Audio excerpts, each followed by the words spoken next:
Hello and welcome to Lovneesh sir की class. आज की ये शिक्षा निदेशालय राष्ट्रीय राजधानी क्षेत्र दिल्ली की वर्कशीट नंबर 33 जो कि कक्षा 8वीं के विद्यार्थियों के लिए है, यह ली गई है विज्ञान विषय से। और इसमें जिस पाठ को हम समझ रहे हैं वह है प्रकाश, जो कि हम पिछली कई वर्कशीट से समझ रहे हैं। और आज इसमें हम बात करेंगे कुछ ऐसे लोगों की, वाकई जिनके लिए ये दुनिया एक एक रहस्य है, क्योंकि शायद उन्होंने इस दुनिया को कभी देखा ही नहीं।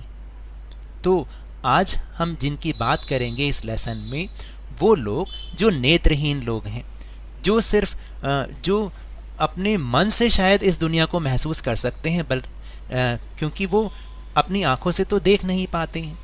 तो ऐसे लोग किस तरह से पढ़ पाते हैं, किस तरह से वो अपने ज्ञान को आगे बढ़ाते हैं, तो चलिए आज की इस वर्कशीट में उन्हीं के बारे में ही बात करेंगे। तो शुरुआत करते हैं मेरे साथ और समझने की कोशिश करते हैं। तो देखिए, समाज में कुछ लोग हैं जिनमें बच्चे भी शामिल हैं जो चीज़ों को ठीक से नहीं देख पाते हैं। कुछ लोग जन्म से बिल्कुल नहीं देख पाते हैं, लेकिन कुछ लोग ऐसे भी होते हैं जो किसी दुर्घटना या किसी बीमारी की वजह से अपनी देखने की क्षमता खो देते हैं। ऐसे लोग अपनी अन्य ज्ञानेंद्रियों जैसे सुनना, छूकर, जैसे स्पर्श करके महसूस करना, इसको अधिक विकसित कर लेते हैं। कुछ ऐसे तरीके भी हैं जिनसे उनकी पढ़ने की क्षमता बढ़ सकती है। ब्रेल विधि उन संसाधनों में से एक है। इस विधि में व्यक्ति स्पर्श वस्तुओं को पहचानने का प्रयास करते हैं। तो देखा आपने कि किस तरह से जो नेत्रहीन व्यक्ति होते हैं, जो आंखों से सही ढंग से नहीं देख पाते या बिल्कुल नहीं देख पाते हैं, वो कैसे ब्रेल विधि के द्वारा स्पर्श करके अपने ज्ञान को आगे बढ़ाते हैं। वाकई ये ब्रेल विधि उनके लिए एक वरदान से कम साबित नहीं हुई है। इसके जरिए अब कोई भी नेत्रहीन व्यक्ति या ऐसा व्यक्ति जिसको नहीं दिखाई देता, वो किसी से कम नहीं है, क्योंकि इस ब्रेल विधि की सहायता से वो अपने ज्ञान को लगातार आगे बढ़ाते जा रहे हैं। आखिर ये ब्रेल विधि होती क्या है, चलिए जानते हैं। तो देखिए, यहाँ पर एक चित्र दिया हुआ है। ये व्यक्ति कौन है?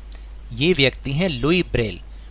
लुई ब्रेल ने पहली बार इस विधि की खोज की, जो खुद एक नेत्रहीन व्यक्ति थे।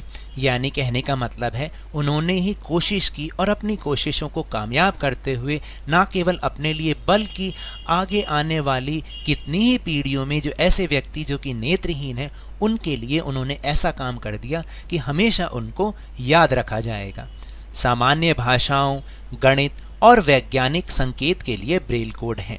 कई भारतीय भाषाओं को ब्रेल प्रणाली का उपयोग करके पढ़ा और लिखा जा सकता है। तो देखा आपने कि किस तरह से जो नेत्रहीन व्यक्ति होते हैं वो भी आराम से कई भाषाओं को पढ़ सकते हैं। आखिर इस प्रणाली में क्या होता है? इस प्रणाली में 63 डॉट पैटर्न या वर्ण होते हैं। देखिए, जैसे मैं आपको यहाँ पर दिखाऊं, यहाँ पर बना हुआ है, ये ऐसे डॉट या पैटर्न होते हैं। प्रत्येक कोड एक अक्षर, शब्द या एक व्याकरण के संकेत को दर्शाता है। ब्रेल पाठ को हाथ या मशीनों से तैयार किया जा सकता है।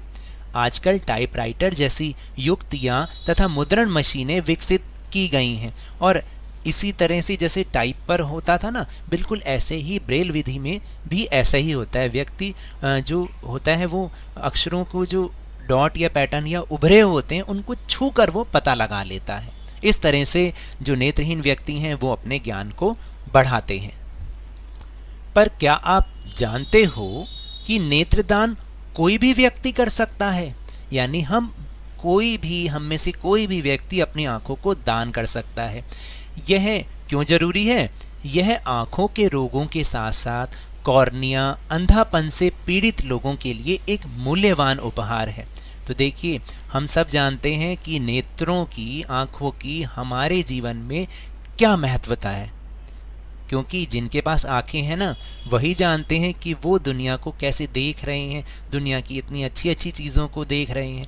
लेकिन जो व्यक्ति नेत्रहीन है वो तो शायद देख ही नहीं पाते हैं, समझ ही नहीं पाते कि आखिर दुनिया है कैसी। तो उनके लिए तो एक मूल्यवान उपहार है। इसलिए नेत्रदान करना बहुत ज़रूरी है। और मैं आपको बता दूं कि जो नेत्रदान करने वाला व्यक्ति, उसमें मतलब वो कौन कौन कर सकते हैं।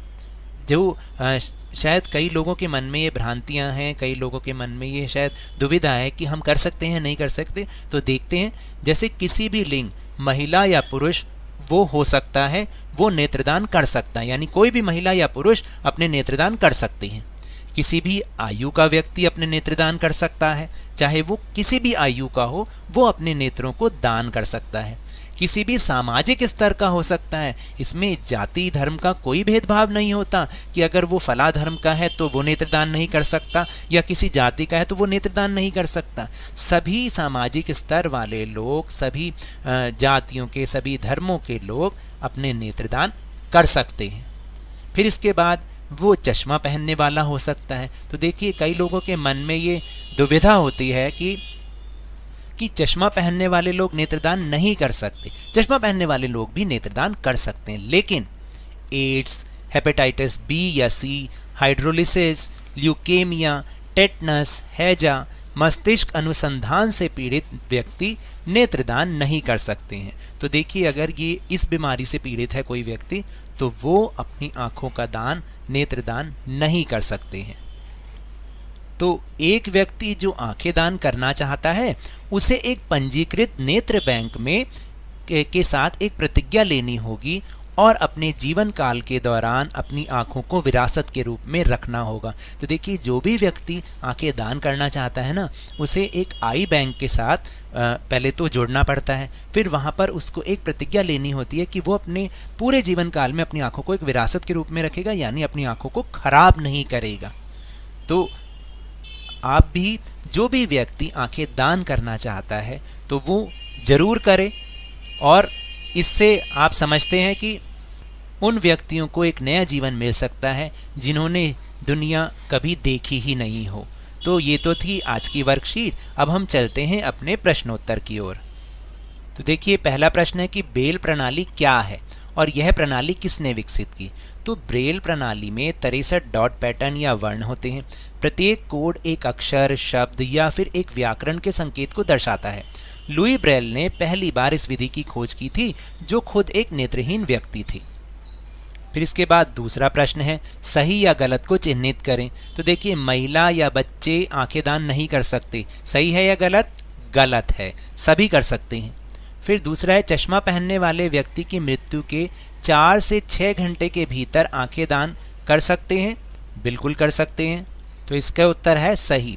फिर तीसरा, नेत्रदाता किसी भी सामाजिक स्तर का हो सकता है। ये भी बिल्कुल सही है। और चौथा है, हाइड्रोलिसिस, ल्यूकेमिया से ग्रस्त व्यक्ति नेत्रदान कर सकता है। नहीं, ये गलत है।